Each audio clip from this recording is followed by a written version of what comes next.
Bismillahirrahmanirrahim. Assalamu alaikum, my dear friends. Hope you all are doing great.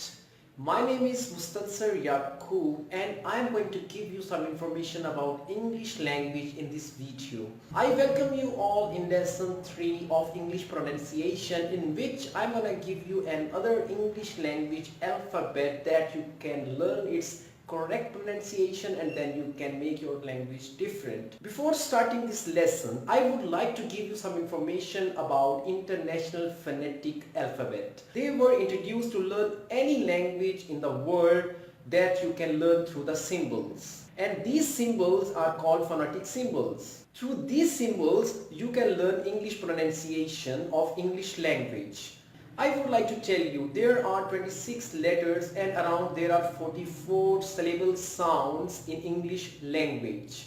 So if you want to learn English pronunciation, then you have to learn the phonetic symbols. On the other hand, now guys, I would like to tell you the way I am teaching you this, it's quite different. Honestly speaking, I thought if you want to learn English pronunciation, then you must listen to the native people.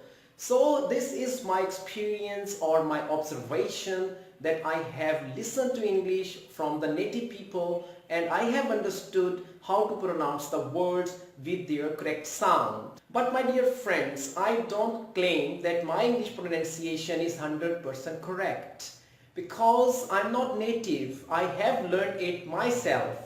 Now I am going to recall you my last lesson of English pronunciation about the alphabet C. I told you only two sounds. The one was C like k, cat, cut, car, coconut, curtain and a lot of words.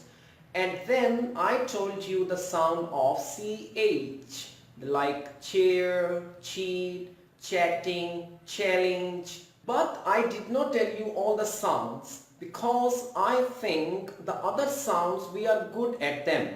I consider only those sounds which are most important. So my dear friends, now let's get to the another alphabet that I'm going to tell you in this video.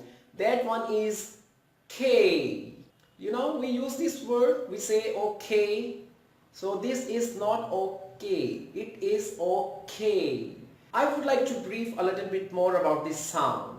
In my last lecture, when I taught you the sound of C as K, then I gave some examples of Urdu language. I gave this example like K, khelna, khiladi, kudna, khana, khalona, and so on. So this is the same sound that you have to apply now in this K. I would like to give you some examples so that you can understand it more clearly. King. So this word is used in different stories. We should pronounce it like king instead of saying king. Then there is one another word, kind. If you make a sentence, then it will be used like this: he is a very kind person. Another example is kitchen. In this word, the first alphabet is K, so I'm pronouncing it like kitchen instead of kitchen. Let me give you one sentence. She is cooking in the kitchen. Did you notice I used two sounds of K? First one was in cooking and the second one was in kitchen. Let's take one more example. Kitten. I'll make one sentence. The kittens are playing in the garden. But my dear friends, once again there is one exception. If you have seen some words in which we use the combination of K and N, in which K is silent and we make the sound of N. Here are the examples: knife, night, knowledge, knives, knock, knee, and no.